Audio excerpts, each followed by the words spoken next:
Welcome back. Okay, today we've got to deal with time fully, and this is going to be really cool. So, over the holiday break, we released this video, and in it, I mentioned how our meeting with N'Zoth confirms certain things to him. And now it's time to work out what that really means. And the good news here is that it could salvage the whole situation kind of excellently and set us up for some future stories. Much like how I've set up today's sponsor segue. Raycon.com/Bellular, well, you'll get 15% off your first order. Now, these are the wireless everyday earbuds, and really, there is no wonder that they've got over 50,000 5-star reviews. They're a brilliant package, even before our discount. The look and feel is premium, and they are absurdly comfortable. Plus, they're super compact in the ear. There's no big dangly stem, and by the way, if I was to just thrash my head around, which I'm like to do, they don't fall out, which is really important.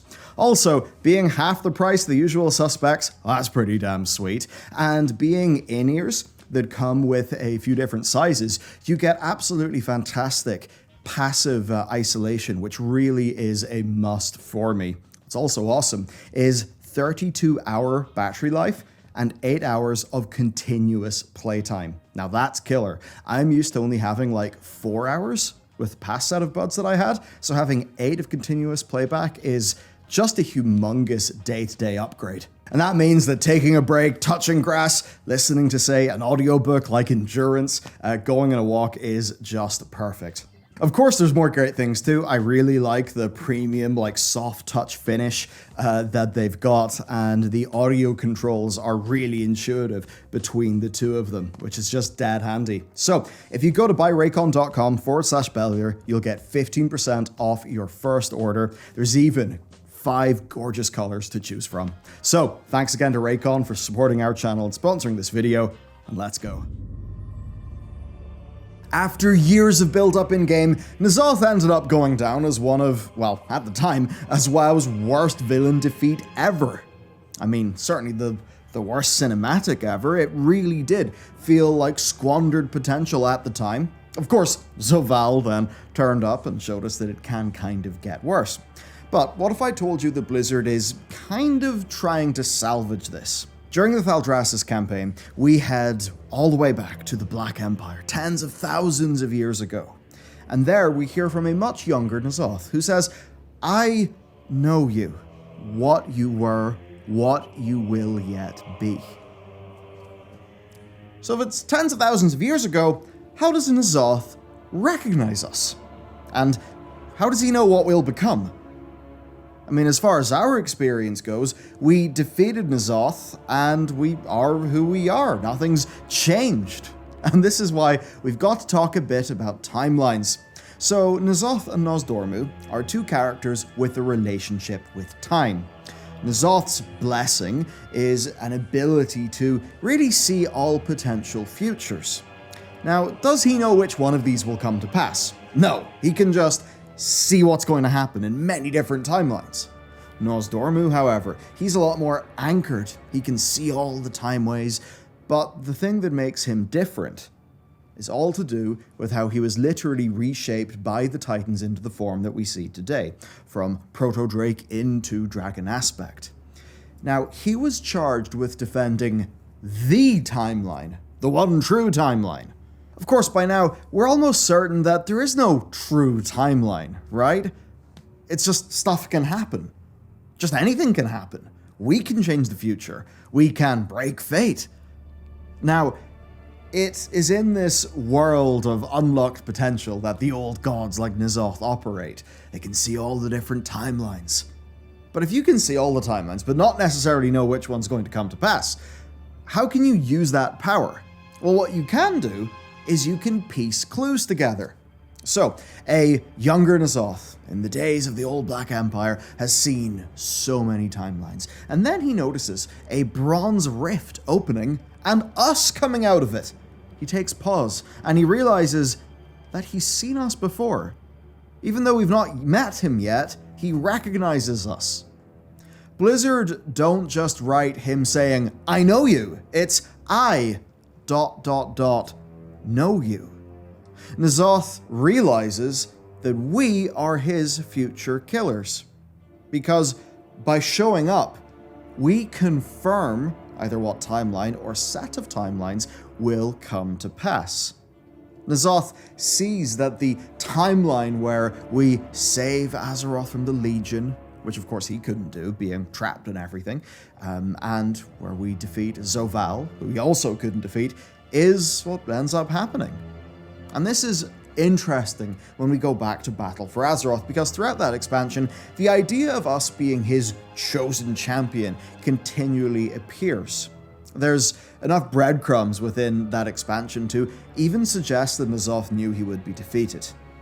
N'Zoth has, I think, very clearly worked out that the only timeline where he is successful in his overarching goals is actually a timeline where we defeat him and save Azeroth from Void, in that instance, just after we save it from Legion, and just before we save it from Zovaal, and then, of course, head to the Dragon Isles, and go to Thaldraszus, and then travel back in time with that quest with Chromie, and see N'Zoth.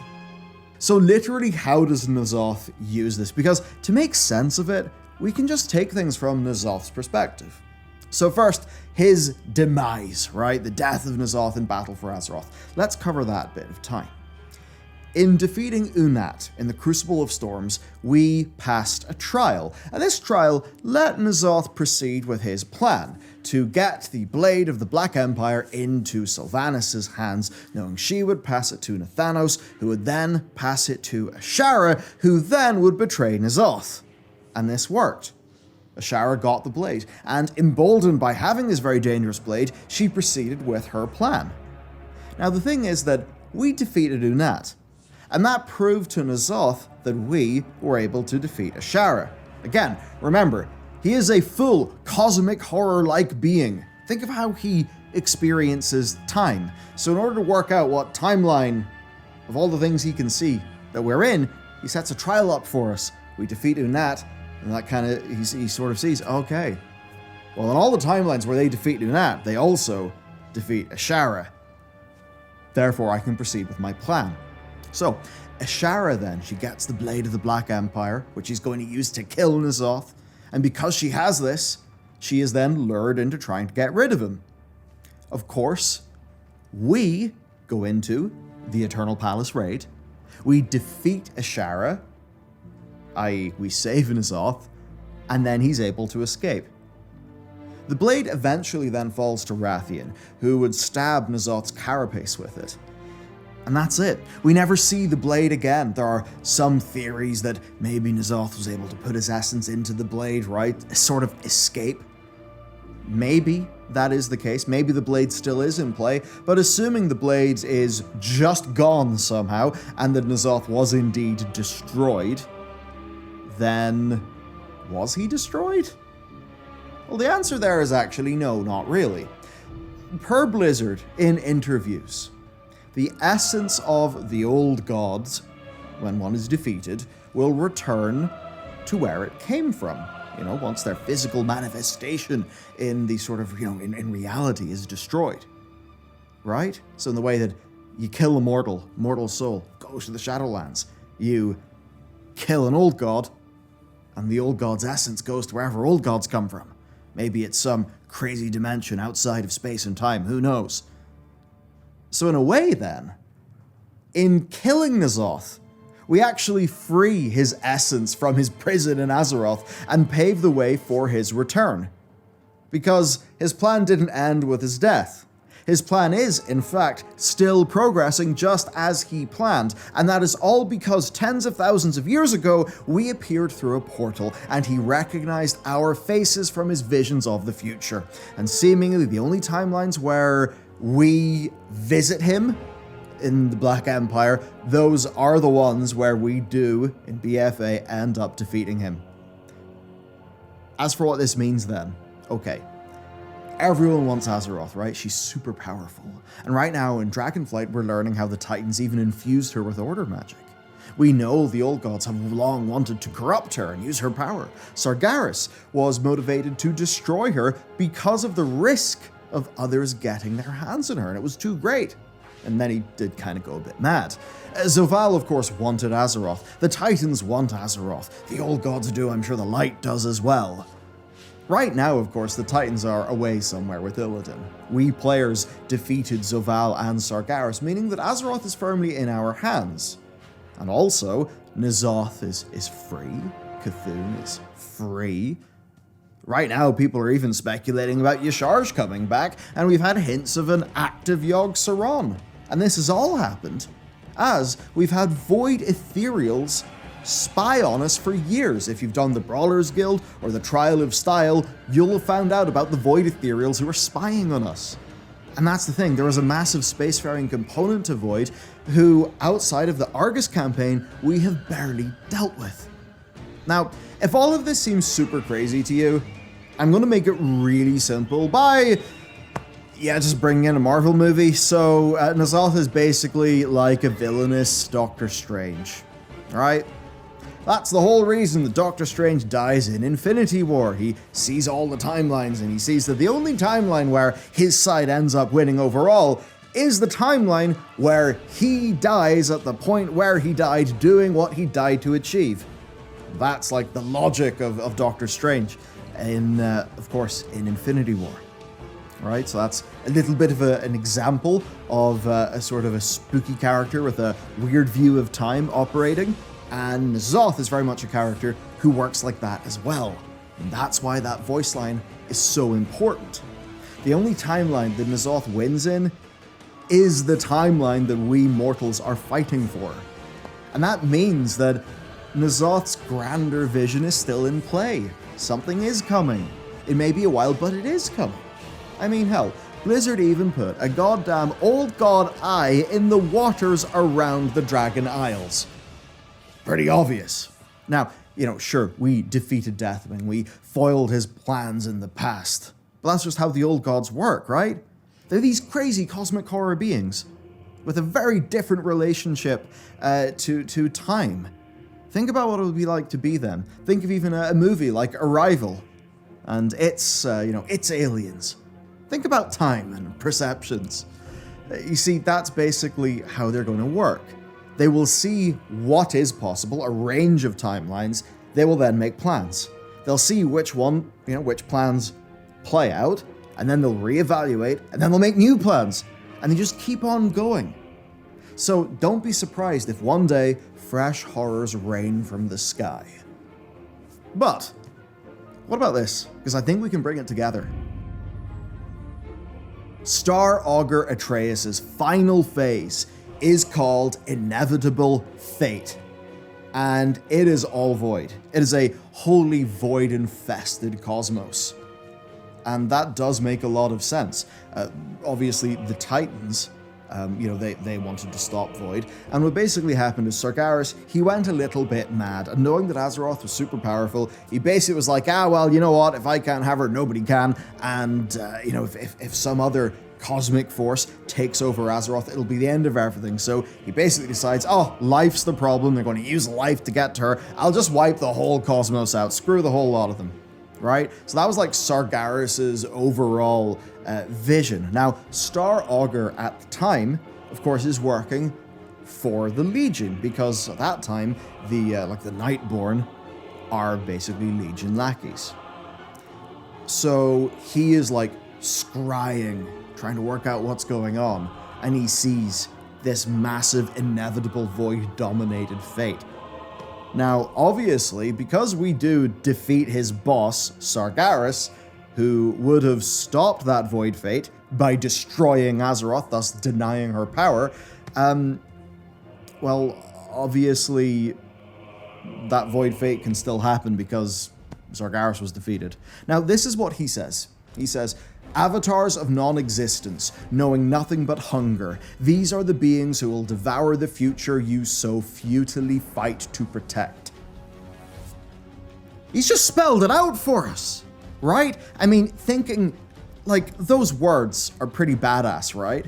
Pretty cool. Avatars of non-existence, knowing nothing but hunger. So we've long known that there are these Void Lords, not the, like, little purple dudes that warlocks summon in. Void Lord, capital V, capital L, that are basically the thing that would create the old god that perhaps exists outside of time, outside of the universe. All very Lovecraftian. And I think that's, well, a description of one. So is that what happens if the next old god plan ends with victory? That future that Star Augur sees? In the Legion expansion, I think the answer is yes. Now, I will add, there can't be darkness without light. And as far as WoW expansion planning goes, we have a major looming light threat, and that is Yrel. After Warlords of Draenor, she ended up leading a war of religious conquest.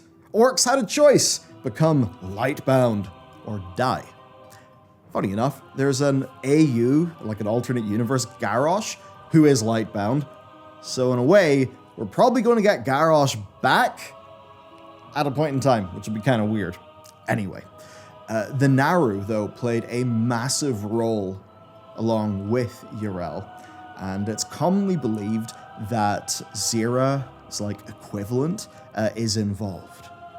So, where Warcraft in times past was a bunch of fel-led orcs rampaging through the Dark Portal, right? Like literally, Warcraft, orcs versus humans, the first RTS game. We could actually see a reversal of that, a primarily Draenei army, coming through the Dark Portal, wanting to conquer in the name of the light. But, hang on a second.